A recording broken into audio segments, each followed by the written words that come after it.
The miracle of A four sheet part 6 लेकर मैं आया हूँ। तो गुणा के कुछ और सवाल कर लेते हैं प्रैक्टिस के लिए। ये A4 शीट है, इसको पूरी दुनिया में A4 ही कहते हैं, यही नाम होता है, यही साइज होता है। इसका मैं आधा कर दूं इसको फोल्ड करके तो ये बनेगा। ये इसका आधा है, ये नाप भी सकते हैं, बच्चों को ऐसे करके दिखाना पड़ता है। तो ये है साहब 1/2, आधे को बोलते हैं 1/2।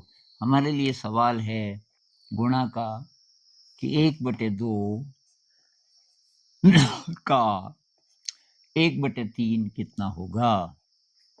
तो इसको कॉपी में कैसे करते हैं, 1/2 हमको बताया जाता था, का की जगह गुणा कर दो, 1/3 कर दो, ऊपर ऊपर वालों को गुणा कर दो, 1 एकम 1 और 3 दूनी 6। लेकिन इसका मीनिंग क्या है ये बिना प्रैक्टिकल के समझ नहीं आएगा। तो इसको जब आप किसी को समझाएंगे तो ये लेना अपने हाथ में 1/2। ये 1/2 है, अभी अभी हमने देखा।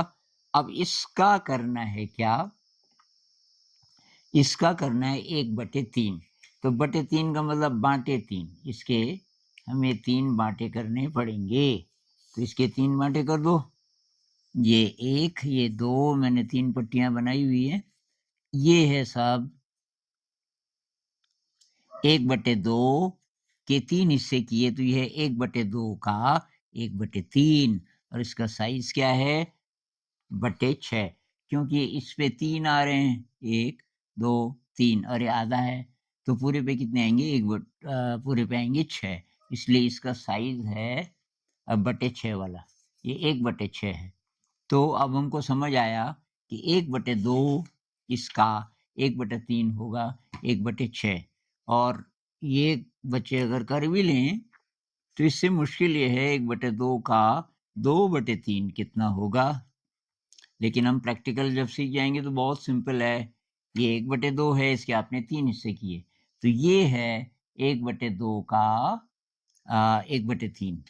2 पट्टियां हाथ में ले लो, तो ये है 1/2 का 2/3। 2 दिखाई दे रहे हैं और /6 साइज है, अभी हमने देखा। यहाँ भी वही है, 2 एकम 2 और 3 दूनी 6, तो ये हो गया 2/6। इनको अगर हम चिपका देंगे तो 1/3 के बराबर हो जाएगा। हम कहते हैं ना 2 से काटो, 2 एकम 2, 2 3 6, तो 1/3 के भी बराबर है। ये कैसे पता चलेगा, ये 1/3 है, इसमें हम इसको रखेंगे तो ये 2 आ रहे हैं, तो ये 2 से काटने का मतलब है कि उसको 2 का आपने 1 बना दिया। तो इस तरीके से आप गुणा